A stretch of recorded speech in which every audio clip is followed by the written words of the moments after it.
Evening, everyone. Saturday night, I think it's the what is it? The 24th of July. So tonight we've got a double header and we've got a man that needs no introduction to Australian tattooing. Hey, Breeze, or worldwide tattooing as well, like Tony Cohen. We're going to find out how it all began, and we ain't even going to scratch the surface tonight. So I'm pretty sure there'll be some follow-up episodes. So I'm just going to invite Tony into the chat, and we'll see where we go. All right, let me just work out this stuff. You'd think I got a hang of it by now, wouldn't you? Okay, here we go. Tony's over on the North Shore, over Manly Way. I'm here in Botany, and all of you lovely people are in different parts of the country. Tony! How you going? Good, mate. Yourself? Pretty good. Nice. Thanks for joining us tonight, mate. Yeah. How's your day been? I said thank you for joining us tonight. Yeah, mate. Yeah, I got that. All right. Awesome. Hey, have you got a beer? Budweiser, mate. No, mate. I tried to get one, but I couldn't. So we've got quite a lot of people tuning in tonight. So, like, you really need no introduction to, tattooing. You're like Australian royalty.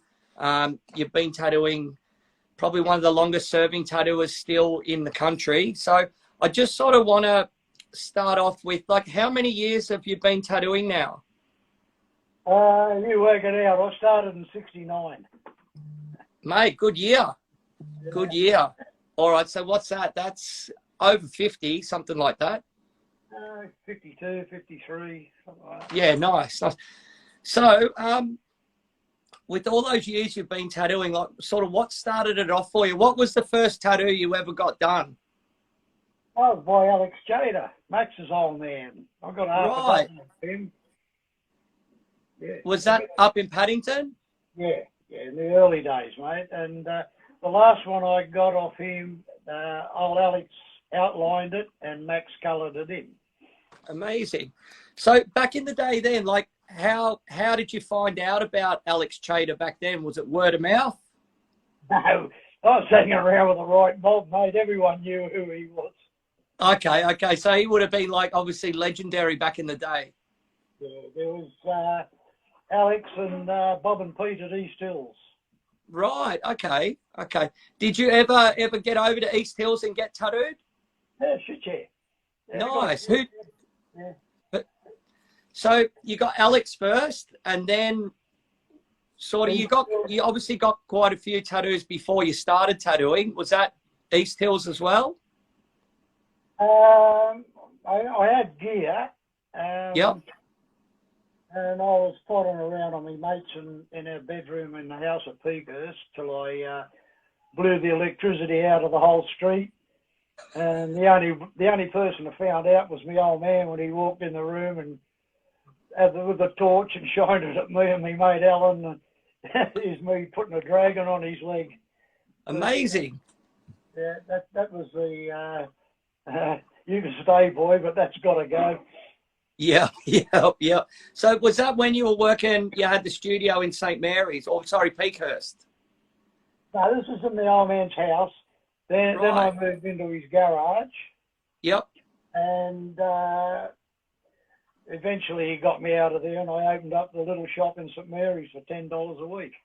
Amazing. So just to go back a bit, I remember you telling me one time, like, you bought tattoo machines off John Nash, is that correct? Yeah, I used to drive a truck during the day and tattoo at night, and before this, that's right, and I was in the Rhysby pub. Yep. And old Johnny Nash was sitting over in a corner with a bag, I think 2 little bags or something, big bags, and he was crying in his beer, and me, like I talked to everyone in those days. I went over to him and I said, what's the matter, fella? And he said, I'm a tattooist, and my missus, I think her name was Ollie, threw me out of the house.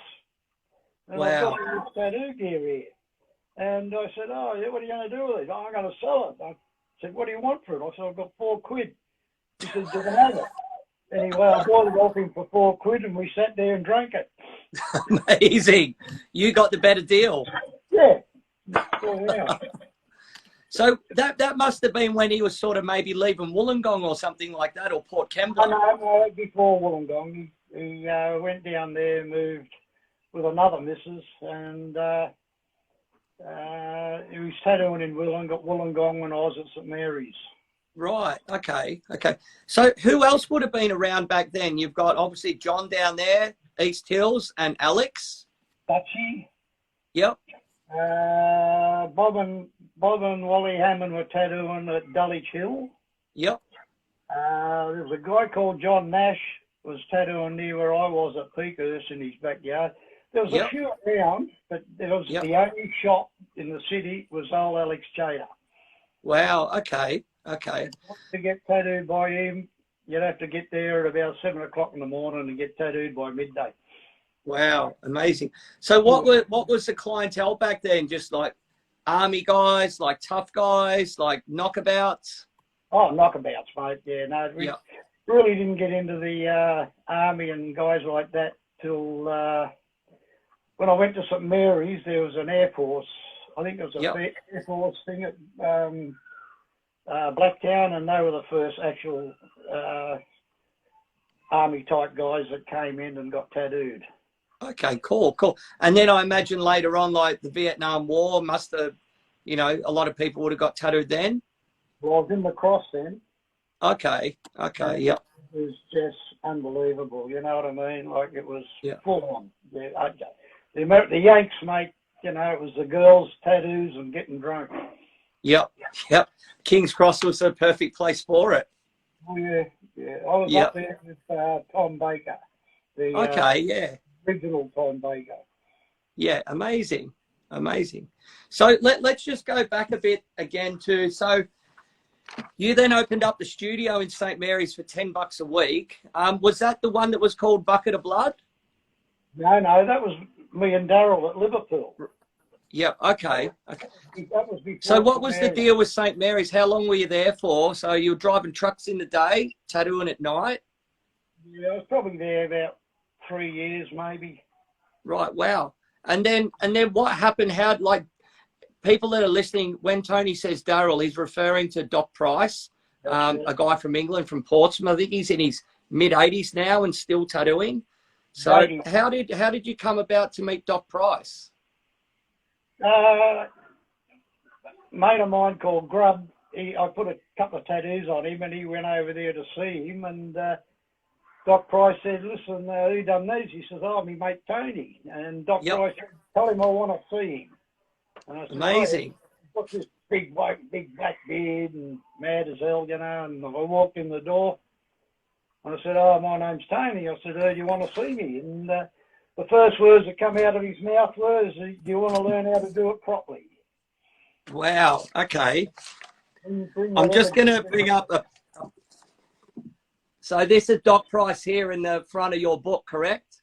His hair was a lot longer when he was in Sydney, but he was mad kendo man.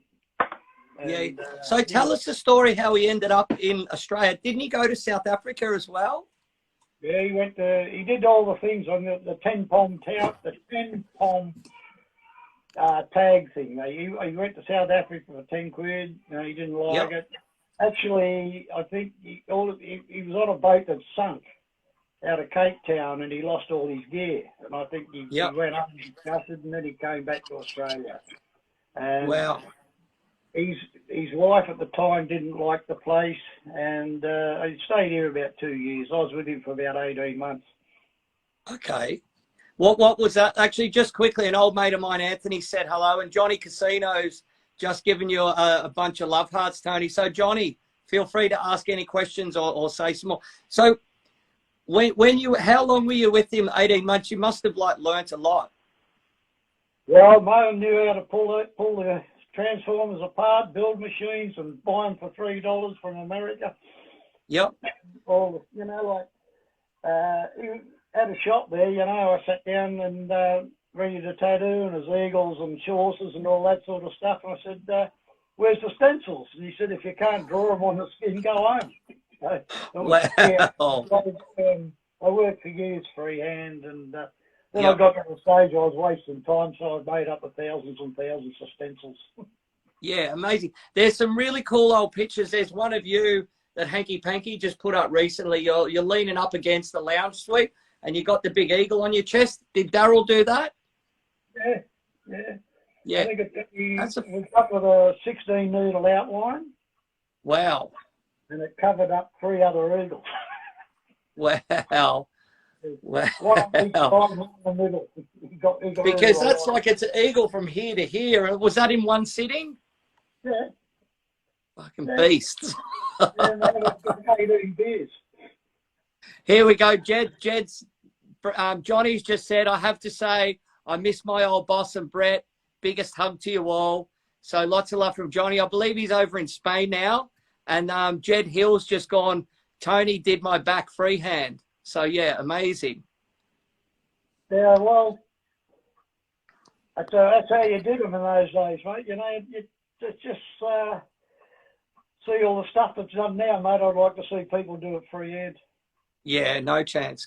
So when you were saying you were buying machines, like were they like Picaros or was that National or Picaros. S&W? No, Picaros. I got on Yep. the Nationals later and Spalding. You know, I bought heaps and heaps, and they all still work. And, you know, like all these people in the different machines now and all that, if they can't adjust machines, I've got machines I've been using with for years, and I've never adjusted them. And, you know, Yep. the early days, we used to blow up capacitors, and, you know, the first time you blow up a capacitor, you nearly throw the machine out the door, and the bloke getting tattooed, they'd have a heart attack. Yeah, It's all, pretty, eh? mate, if no one's had a capacitor go off, it's like a pistol going off in your ear. It's pretty loud. Yeah, great fun. Yeah. All right. So I'm going to bring up a photo here, Tony, and I think it's from when you tattooed a heavyweight boxer in 1968. And this was a pretty cool thing because it might have been Bankstown Square or Blacktown Square, and it was like a pretty big event. So everyone see that there. Yeah, it was Bankstown Square, and Yep. he was a barman in one of the Bankstown pubs, and I used to go in there when I was driving a truck for my old man during the day, and have a beer with him, and he brought this up. He said, do you want to come along and tattoo me as an exhibit? Because it was the opening of Bankstown Square. Yep. And I'd like to tell you a really funny story about that, if you don't mind. Yeah, please. Was that it? I put a tattoo of Jesus on one foot and a demon on his other foot. And this old lady was standing behind us, and she said, "Oh, Jesus, that's nice." No, it's not. It's horrible. And she said, "What are you going to do with these things?" Because he's covered in them. I've got a few. And I said, "Oh, that's all right, lady, mate. We wash all these off tonight, and we put more different ones on tomorrow." And she said, "Oh, geez, I'm really glad of that. I'd hate to see you going through life looking like that." Amazing. That was amusing. So back then as well, but it's so crazy to think that they had, you know, a live tattooing event to open like such a Bankstown Square must have been a pretty big deal when it opened. Yeah, well, it was. Yeah, didn't it go on for a couple of days? Oh, yeah, like we only did this one day. Yep. Mate, that's a long time ago. I think it would have been 1969, you know. Yeah, crazy. But Yeah, amazing, mate. Amazing. So yeah, but it's crazy. Like if he was a heavyweight boxer, I imagine he must have been tattooed by Big Pete over the years as well. no, but he fought him a few times. Oh wow, okay. Here's another story about Alan Denson's tattoos. He was tattooed by a guy in Tempe. I forgot about him. His name was Ted Tandy. Yep. And he was known as Ted Tandy, the tattooist in the tin shed from Tempe. Oh, hey, Tony, someone said Jed's saying you must have your beer on your microphone, but I don't think so. It might just be the connection. How's that? I think better. Can you come forward a little bit? Yeah. Yeah, that's it. That's better. Yeah, perfect. Okay. Yeah, so you were saying about Denson and him fighting Big Pete? Yeah. Yeah, I don't cool. know how I don't know how they went because Pete was billed as the dirtiest fighter in Australia. Yeah, yeah, yeah. I won't So, say too much unless you've heard it all. all right. So, from where were you working then? You were in St. Mary's? Yeah.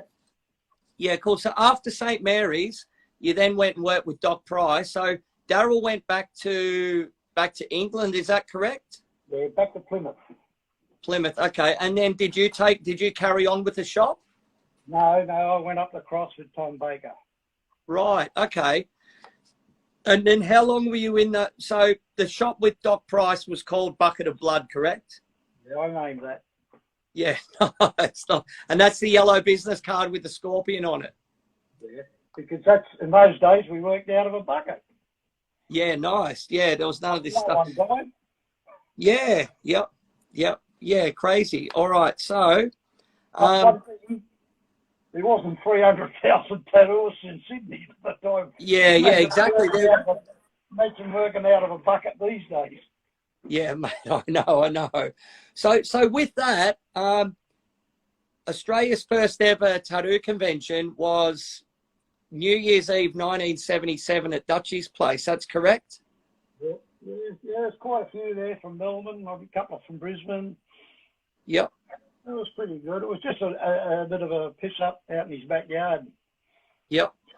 Well, I remember you showing me photos of that. I think you had John Entwistle came up from Melbourne. Is that correct? Yeah, we thought he was the most tattooed man in the world. Yeah, wow. Because he was just like covered from head to toe in all the little bangers. Yeah. So 77, if that was the first ever Australian convention, had you been to conventions before then? I think that was 77 because I'm sure I was in Amsterdam in 77. Right. Okay. Yep. And that was good. We were in. You said you had a photo there of me, Billy, and blah blah blah blah. Yeah, that was Dutchies. That was the man. Yep. No, but there's another photo of you, Billy, and Philadelphia Eddie. That was Amsterdam. That was when we were in a really flash hotel owned by the Japanese Yakuza. Yep, and nice. They didn't like us. So we all got booted out. We went down to a pub called the Old Nickel. Yep. And slept in the basements, and people got hotel rooms and all that. And that was around the corner from Tattoo Peter's shop. Yep. I got tattooed by Peter, and I don't know if Dutchie or Billy did, but he gave us all the tattoo machine, one of his wooden tattoo machines. Yeah, amazing. That was AC. I don't know if that works. I never plugged it in. Yep. And they were the ones that he had all the big bit of wood on it for your hand. Yeah. Yeah, crazy. So over then as well, like going there the first time, how did you find out about that? Was that people were writing letters, or was there tattoo associations back then? How did you find out about a convention in Amsterdam? Good question. I can't really remember, but I'm sure Les Bowen went. Yep. And Peter Blackwell. Yep. Billy didn't come back for a couple of years. Yep. Yeah, I think that's he liked it so much over there, he stayed. Yeah, he had a ball. Oh, amazing. No, I can't remember. I would have come through one of the because I joined everything. All the Yep. I was writing to Wrigley and Tuttle in the 60s and 70s. Yep. It wasn't hard to find out what was going on and that. And Amsterdam was the first big one I went to, and a lot of Poms there, a lot of Pommy guys there. I hope you're any of you watching, g'day. Yep. No, that was good fun. I mean, real good fun. Yeah, amazing. We've just had a bunch of good comments come through, Tony. We've got Outlaw 1, Hi Mr. Sky. We've got Jesse Pro Tony, you did my dad's shoulder tattoo years ago. Steel Demon 13. Rolf's giving you the thumbs up, and then Custom Motorcycle Addiction. Miss your old mate. Glad you're still doing what you love, from Gilksy and Wazza. So, you know. All right. Good. Yeah. So back then as well, Tony, like with the other interviews I've done, like, you know, I come from the generation where the internet just came in and, you know, mobile phones come on and email. So the interesting thing that people probably don't realize is that in your day when you began, it was so small that everyone would write each other letters and trade photos and design. So you would build up a friendship through letter writing. Is that correct? Exactly. And everyone that I was writing to sent me business cards from the local tattooists, the other tattooists in their countries, and Yep. and I write back to these, and you've seen some of my business card collection. It goes back to years. Yeah, it's amazing. And I still collect them. I'm a mad collector. And Yep. photos, and as I said, I like to have a photo album full of everything I do each year. And I probably haven't done it properly for the last 10 years, but I've kept all the photos, you know. Yep. Yeah, amazing stuff. And I think, yeah, through that as well. So it must have been cool, for example, when you went to Amsterdam, you must have met people for the first time that you'd written letters to. Exactly, yeah. Yeah, and crazy. Kept corresponding. Yep. And like one thing that, you know, is crazy is like, you know, my mum and dad are from your era as well, and they've both got beautiful handwriting, and you've got beautiful writing. A lot of people now can't write or spell for shit. It was such and you take a hell of a lot of pride in your stuff, and you know, it's an amazing thing. That's a long forgotten you know, skill as well. So you went to Amsterdam. Didn't you also do a convention in New Zealand, one of the first ones at Merv O'Connor's studio? Is that correct? Yeah, that was good. There was a lot of people there. Yep. It was basically in his studio and at the local pub. Yeah, nice. Couldn't even tell you where we stayed, you know what I mean? Yep. But, I was at Manly when that went on. Right, okay. Okay, cool. I moved to Manly in 77. Right. Okay, so let me just grab my notes, mate. So what happened after working with Daryl? You had the shop out that way, and then where did you go after then? That was King's Cross. Yeah, exactly, yeah. And was that called South Pacific Tattoo? I called it South Pacific. It was opposite Lay Girls. Nice. Okay, cool. We got a few more comments. The Mark of Cain, absolute legend, Tony.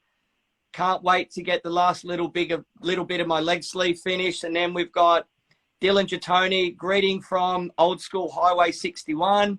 And then we've got Tojo 67. How did Tony meet Leslie? So I'm sure this will be a good story. How did Tony meet Leslie? Yes. I ran into him in a pub, I think. It seems to be the way back then. Yeah. Mate, it's so long ago, Les. Like he was going too while we were, as I said, there wasn't much in Sydney, but he had a tattoo shop in Newcastle, the Bank Tattoo or something like that. Yep. In fact, I spoke to him the other day. He's still going strong. I think he's in his early 80s. Wow. I think he's talking about giving up motorbikes. Wow, fair play. And you travelled a bit with Les over the years, didn't you? Who? You travelled a bit with Les over the years, didn't you? Yeah, we went to one of Nationals. I think it was 84. Yeah, wow. That was exciting. And, yeah, he really impressed a lot of people there with these Aussie mannerisms. Crazy. We've just had another question come through, which we'll get to later on as well. It's just someone asking, can you ask him more about his friendship with Dutchie? So obviously, when you were at St. Mary's and when you went into the cross, you obviously had a good rapport with Dutchie by then. And where was he then? Still out in the Milpera area? No, he moved to Milpera when Daryl went to England. Now, Right, okay. I first met Dutchie, must have been when he wouldn't have been tattooing long either. You know, he could have been tattooing a year maybe, and I was tattooing a bit. And he had a little shop in a flat in Manly. Yep. And he put a sailor girl on the bottom of my leg. Yep. We became mates, and we visited each other, and we worked together. And he did one of the Harley Davidson shows with me. Yep. You know, it's a shame how he passed, but yep. you know, he was always into motorbikes, but he never really had one till he got his Harley. And yep. I think Dutchie's about 4 or 5 years older than me. Yeah, right, okay. Yeah. I was into motorbikes when I was 17. I had my first Harley when I was 17. Yeah, amazing, amazing. So, because you've lived like, if the way I look at it, Tony, you've lived so many different lives in one. You've had your tattoo life, your family life, your motorbike life, your music life, and also the shooting as well. Like you've lived about 10 lives in one, and still going strong. Well, yeah, till this last year and this year. Yeah. Slowed everything down. Well, the shooting came along in '94, and we had 10 trips to America shooting the World Championships and things like that. Me and the wife, Jenny, Lonesome Amazing. Dove, most people know her by. Yep. But traveling over there, like I think I did 10 tattoo conventions with National, and we did 9 World Championships in California. Yeah, amazing. Amazing. And so, we did 1 year. We did 15 states. We drove around 15 states in a month. Yeah, crazy. I remember one time you saying to me one of maybe the early conventions you went to in the States, and you saw all these guys like big dudes like driving big flash Cadillacs and load dripping in gold, and you were like thinking, oh man, what's this guy doing? They're like, mate, I specialize in names. No, that was Fat Walt. Okay. Yeah, well, Tell us a bit about that. That was Amsterdam. We were sitting there, and he said, I'm a tattooist. I said, oh, what sort of tattoo you does? He says, I only does names. I think he got, in those days, he was probably getting $50 for a name, while I was doing it for $1. Wow. So interesting back then, like what was the Australian dollar worth to the American dollar? The first time I went to America, I got $1.35 for every Australian dollar I had. Wow, if only that was the case now.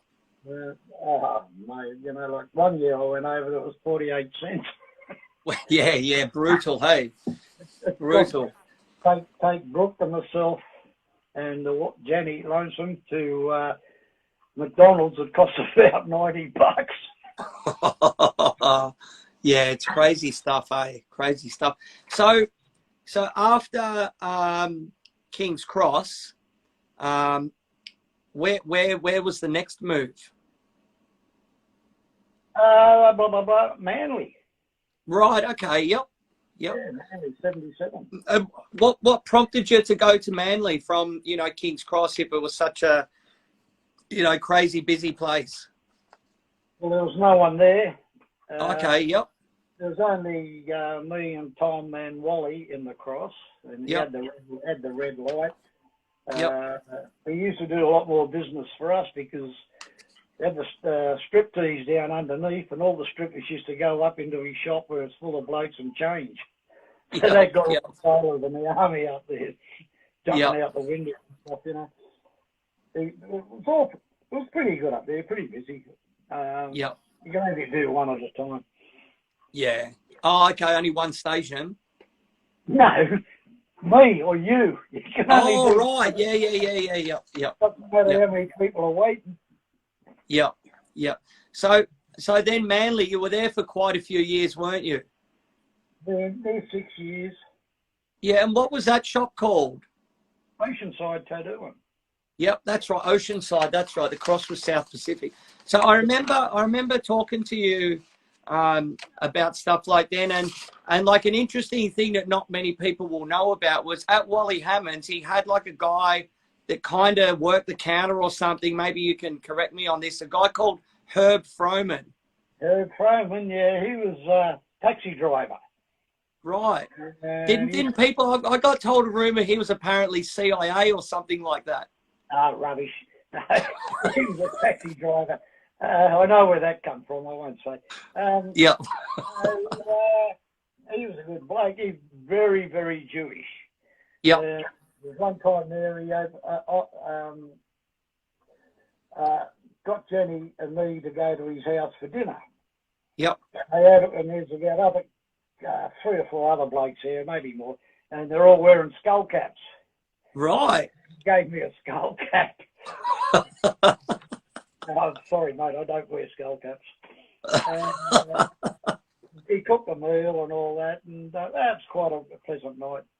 Yeah. Did Herb have any tattoos on him? Yeah, they were all on his arsehole. Right, okay. Obviously you didn't do them. No. He, as I said, being Jewish, he wasn't, he had to get him on his backside so his mum and dad didn't see him. Yeah. Because he couldn't get buried in a Jewish cemetery if they knew he had tattoos. Yeah. Jed's just come in and said Herb only had tattoos inside his jocks.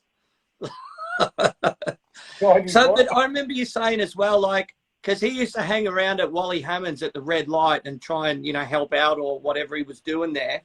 And I remember hearing that when, the sailors had come in or people would come in from overseas with big work on them or want to get something really cool, he'd send them over to you in Manly because you were like, the king of tattooing.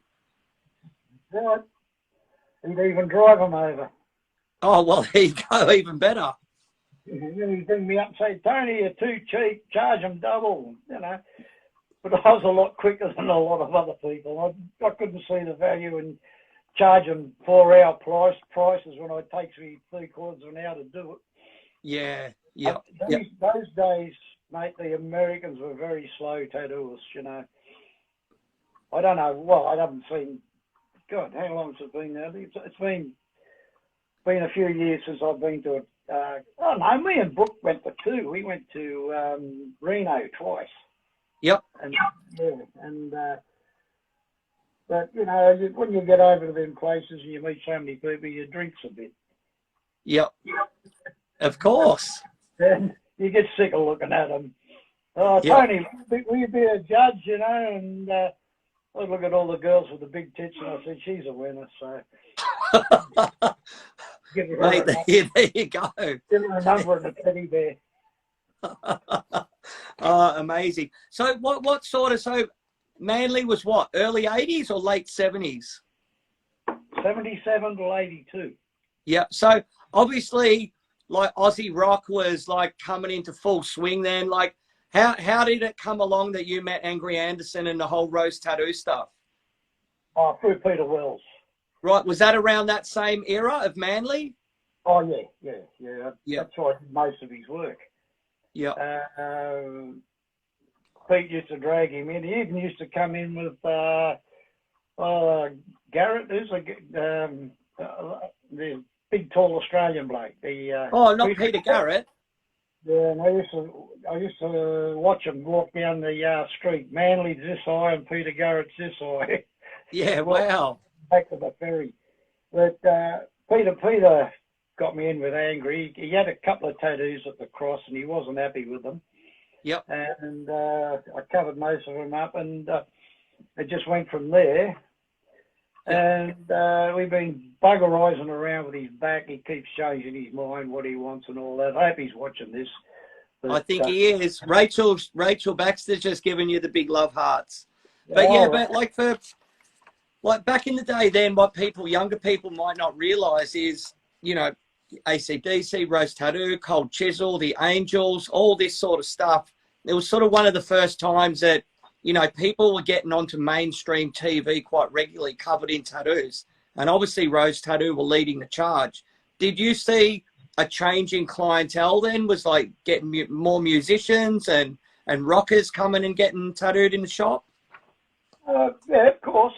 But Yeah, nice.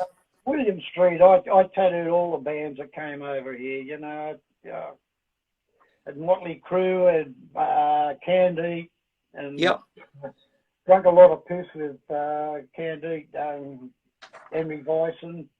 Yep. A lot of them I used to bring back here because I always had guitars and all that, and teach me a bit of riff or something like that. And oh mate, I can't even remember half the people I tattooed out of bands. Yep. But, Yep. But you, I think as well, you've been such a over the time, Tony, over the generations, Tony, or the decades. You've always been like a good figurehead for tattooing. Jed Hill's just said Johnny Winter. Rachel's gone Stray Cat. So other people are going to remember, mate. So they remember more than I do. Yeah, exactly, mate. We're all train spotters on you, mate. We all love you, and you had such a long, illustrious career.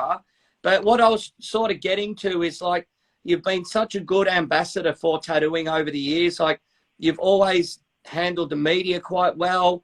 Like you seem to have been like the go-to studio when anyone, wanted a reference of tattooing. Here we go. Johnny Casino's gone. You tattooed Nick Cave and Tex Perkins. So yeah, it's crazy. Yeah. Johnny Riddle was the guy. Yeah, cool. So so with all of that as well, like actually, this is the $1 million question that everyone wants to know. Who tattooed Bon Scott? Is he the original guy out of the... out of AC/DC? I did a tattoo on him when I was in the village, when he first came. There you go, nice.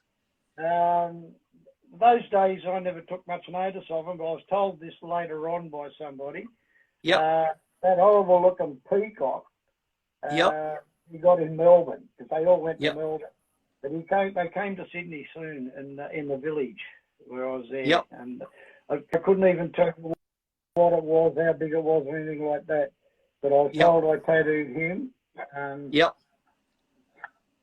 But I've seen the pictures later on and stuff like that of him, singing and all that. And I said, who in the hell did that parrot on you? So here comes a good one. This is a question I wanted to ask you later on. Some Newport Ink's just gone Johnny Winter, the Illustrated Man. So it might be an obvious question, but where did the name The Illustrated Man come from? Because I know it was quite a famous movie back in the day too. Well, that came up when I was with Danny in Melbourne. Okay. When I was in Danny in Melbourne, I said, are we going to call it The Illustrated Man? He said, no, we're going to call it the Pink Panther or some bullshit. I think that's the name of a brothel up the road. Or no, the Pink Flamingo. So, yeah. A mate told me. It stuck. And when we had a falling out, and I came back to Sydney, and I kept it up here. And where did I go first? I went straight to William Street. Yeah, wow. The smallest tattoo shop in Australia. Yep, mate. Let's just go back a bit to Manly, because that shop was on the ocean front, on the foreshore, wasn't it? Oceanside, yeah. Yeah, mate. Amazing. So, all right. So after, okay, why? I know the answer to this. You might want to tell us. Why did you move to Melbourne after Manly? They took my license off me for 5 years for refusing the bag. Mate, you might want to let this one know. Like you hold a couple of world records, and this is a good one too. How many years total have you lost your license for? Oh, about 18. It's a good effort. Yeah. So I remember you saying you moved to Melbourne so you could get another license down there back in the day. Yeah, I flew down to Tasmania and got a 3-year, 5-year, it was as cheap as anything for a 5-year license, and that's when I took it to Melbourne. Yeah. And, I got pulled up a couple of times down there, and I had a new Ford, New South Wales registration, Tasmanian license, and I'd be sitting there with a singlet on, and the copper would look at me, hand me back, and say, get out of here. And the only reason I got caught up really was the trams. So it took me a while to get used to the trams. What about those fucking hook turns in Melbourne? What's all that about? Hook turns? Yeah, in the city, you got to like pull over to the side and wait for everyone to go, and yeah, crazy. I can't remember that. Yeah. No way in the world, I can't remember that. So, anyway, I wasn't there, mate, a bit over a year. And we worked together really good, me and Daddy, but we had a falling out, and Brad hated it, and Brett was a surfer, and we moved to a place called Rockbank, which is exactly what it says, Rockbank, right out in the scrub. And nice and all that, but used to have to drive him down to Torquay and places like that so he could go surfing, and he was a whiz at surfing, and he still surfs. Yeah, crazy. So with Danny, can you just let people know about Danny? Like you've said some really cool stuff. He was like one of the leading artists of Australia at the time, wasn't he? Mate, I reckon he's the best tattooist that God put breath into. And, his style was something that never got copied by so many people tried to copy him. It didn't matter what he did, it was perfect. And, well, I thought my stuff was pretty good, and, I made sure it was as good as I could do it. But, putting him in that class with Ed Hardy and all that, he didn't do as many big monstrous back pieces as those guys did. But his work was, as I said, there's masculine work, and there's feminine work, and there's horrible work. His work was so pretty, and even Pisty did a good tattoo. Mate, that's the sign of a true champ. He was like I moved to England in 1995, the end of 95, and when I went there were three names that other tattooers would talk to me about. It was Danny Robertson, Tony Cohen, and Trevor McStay. They were the three names that people had heard of back then. And, obviously I knew you were all legendary at that time as well. So, and that was an era when there was still no internet.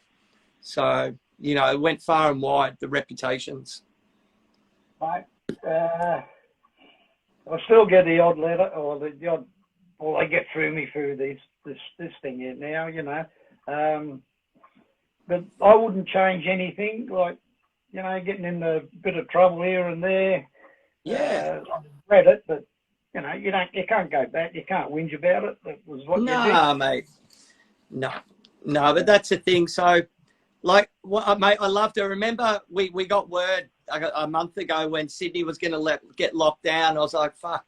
I could just see my diary a few days before everyone's cancelling.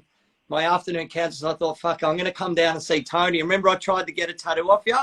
And you just looked at me and went, let's go to the pub. We'll do the tattoo later. And I went, yeah, sweet. And we never came back to do the tattoo. So I'd like to be first tattoo as soon as you get back into the swing of it. Oh, sure. Keep in touch.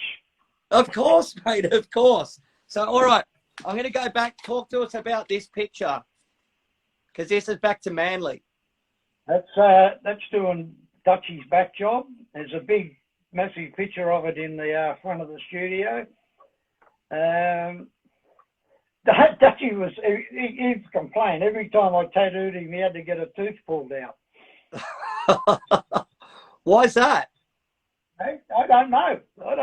Whether he was grinding them or what. I don't know. Yeah. But, I did his back, Billy's back. Dutchy coloured Billy's back in. Yep. This is times we probably spent half your time tattooing other tattooists, Yeah. That's why I'd go to the pub, because I knew I wasn't going to make any money.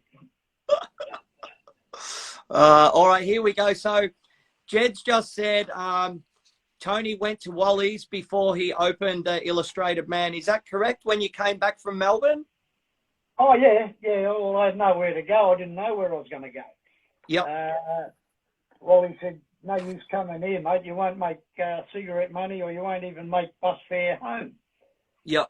Because he had two guys working with him, and when I went up there, it started getting. I pulled all their flash down, stuck my flash up, and it Yep. got busy. You know, it was pretty good. I made Like that you, there. yeah, like you've always been like a formidable character, Tony. You've always had like a big presence. I remember seeing a photo of you leaning on the balcony at the red light, like, you know, flowing black hair, the big beard, a nice big black Harley Davidson thing on. I imagine, you know, like you said earlier, like you've always spoken to everyone. So I imagine, you know, you'd be able, if someone walked into the shop, you'd be able to talk to them and get them in the chair pretty easily. Yeah, of course, that's what it's all about. You know, Yeah.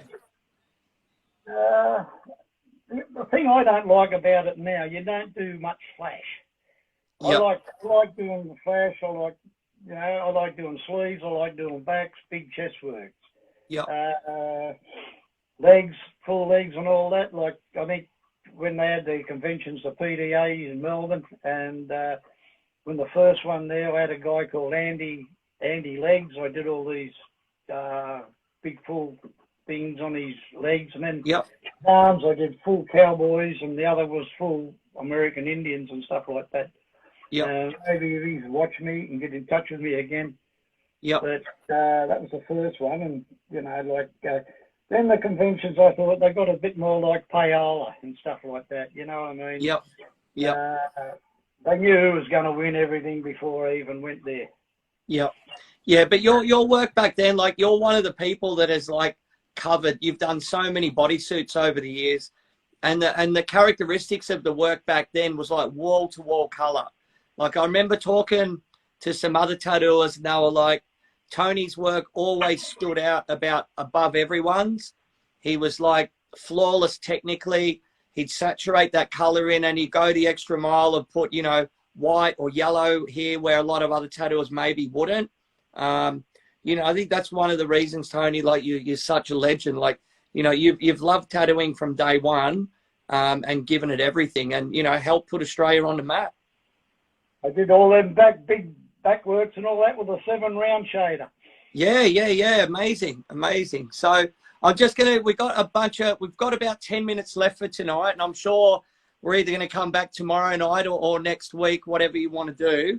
But we've got a bunch of more comments coming through. So Rolf's gone, you've got to ask Tony about his tattoo machine collection, because Rolf built quite a few machines for you over the years, didn't he? He built a lot. Yeah, the ones with the red diodes, like the skull, when you'd put your foot on the pedal and the diodes would light up. Yeah, people drove me mad for those, and Yep. I think I've got about 2 or 3 left. Hey, hello, I'll buy one. I'll swap you for an old Cindy Ray original. Mate, I can probably do that. Mate, I'll work something out for you. I had one for years and it disappeared into oblivion. Well, I think we know where it ended up. It ended up in Canberra. And Big Mikey, shame on you.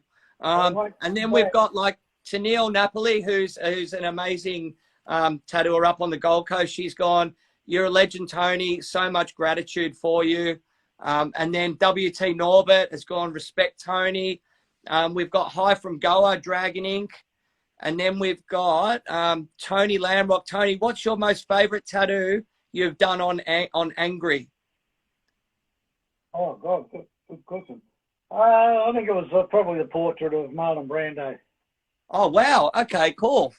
Because, like, for me, that comes straight to mind of Angry is the big snake head up on here. Oh, they were in Manly. Those were done. But this was his back job. He wanted this. They had a couple of old Dickie Reynolds tattoos, and I started covering them up with Firebirds and all that. And underneath it, he wanted Sydney burning. Yep. And I drew that up. And then he's come in and he's wanted all these Buddy Holly, Marlon Brando, Elvis, and all this sort of stuff, portraits on his back. So I pretty well lost it. And I did about 2 or 3 of the portraits. Yep. But, and I think at these times he was pretty busy. He's doing a lot of work. He still wants me to tattoo him. But, there you go. There's the snake. Mate, they look pretty fucking cool. Yeah, mate. Well, I remember there used to be like the Ray Martin show, which was like, every housewife's dream in Australia. It was like on every day at around lunchtime, and Angry used to be on there once a week on every Friday, I think, Angry Soapbox. And, you know, so through you again, he was one of the first people on mainstream TV regularly. Like, you know, he'd be out there championing causes, but, you know, so inadvertently, again, you helped change the perception of tattooing and keep it in the limelight. And you know, mainstream people would see it. So then we got my mate Benji's gone, one of the last old school tattoo boys, much respect to Tony. And then he's gone, tell Wayno to get to work. That's Wayne. Me and Benji used to work with Wayne on the Gold Coast. That Ray Martin, he used to do the shows in the Yes. 70s, didn't he? Yep. I tattooed a couple of people on his show. There was a couple of mobbies and all that. We all had trikes, and we rode over with trikes, wearing top hats and all that, over to the studio. And I tattooed this bird on the shoulder or on the back or something like that. Anyway, her old man was a priest. Oh, lovely. I got some threatening phone calls off him. You're going straight to hell. You do that to my daughter. Man. So I've just got a few little questions here. Like we're going to run out of time, but, you know, you'll be up for coming back either tomorrow or next week. Let me know. Yeah, I will. All right. So just quickly, so how long were you in William Street for? 8 years. Right. And who worked with you there? And Yep. she came down from Max and Pete. Fran, a guy called Joel Foster. Yep. And then Terry Roberts came over from England, and he worked. Yep. I had two individual shops, and I knocked a hole in the wall so we could Yep. walk in and out or whatever. There might have been a few others. Peter Wells come down there too, and Yep. he worked for me for a little while. Did Jed ever work there doing guest spots? Yes. Jed was Yep. there. I think he was there a few times. Yeah. Like, I know going back through, like, the tattoo history stuff and looking at photos of studios at the time and that sort of thing, like, you always had, like, really classy shops, Tony. Like, you had nice plants in them, nice curtains, like, super clean. Was that all you, or did, like, Jenny help with that? That was Jenny. Yep. That was Jenny. Yeah, Jenny. nice. Like the one we got now, I think Brett probably designed that and got that all right, and Yep. how we did it. But oh, geez, I miss the place. Yeah. Yep. So did Brett, talking of Brett, did Brett start tattooing in William Street? He did, but I was getting in a lot of fights and stuff like that, and he didn't like that. And Can you tell people the story how I think you told me Brett was there after school one day and you punched some dude out? shit happens. Oh, mate, yeah. But that was the era. Like, you know, you had to have a certain flair for crowd control. Exactly, mate, because, you know, William Street was pretty rough. You saw all these pretty girls and you say, oh, look at this, and then they're fucking blokes. Yeah, I heard, didn't there used to be like a lane behind the shop where all the craziness would go on? Now, that's where I used to keep my Cadillac. Nice. No So, one's listening to that. but okay, so, but one of the interesting things as well, Tony, is like, you know, you're always amazing tattoos, like good tattooers working with you, traveling the world, you know, learning as much as you can, like immersed in so much different culture, like music, that sort of thing. But you're also one of the first people to like have, you know, like a couple of females working for you. Like, so Fran worked with you and she worked with you for quite a few years, an amazing tattoo artist. Fran, who's the other one? Kim. Kim. Yeah. Yep. She worked for quite a few years. Yep. Yeah, Did Kim come to you then from the Cross as well, from Wally's? I think so. Yep. Yep. Yeah, I think so. But they were supposed to work at night, but Yep. I don't Too know. rough? It got a bit too rough down there at night. Yep. I worked 12 hours a day in tattoo shops for years, and Yep. I got to the stage where I wasn't going to work 12 hours anymore and have a bit Yep. of home life. Then I Yep. one day Jenny said to me, he said, you know, you got to get another interest, and that's. I was always going to gun clubs and shooting old muskets and black powder and stuff like that. And I was at a gun show, and a bloke come along and at this American Single Action Shooting Society. I joined up for life, and ended up going over there 9 times shooting the World Championship, and I met some great people and all that. Yep. And I used to wear a vest with tattoos showing, and you can't wear that. You got to get all this cowboy gear, and they didn't have tattoos in cowboy days. I said, listen, mate, Custer's brother was covered in tattoos, and he had tattoos on his dick. You can't argue with that. Go and check it out. You know, like there was Carney Indians covered in them. The Carney people go back to the 20s and 30s. They were all covered. Like those old climbers did some incredible big stuff. Yeah. What do you remember? Like Carney's tattooing in Australia at all? Like, because obviously Bev did the sideshow. I saw her at the sideshow there, and I think I had one tattoo, and I rolled my sleeves up and showed her and all that. And I was with my mate Alan Cornish, and he had a lot of work, and I saw her there. No, but I can't remember people working out of carnivals and stuff like that. You know, but they probably were. But you know, like you only knew who was who with a business card. Yeah, true.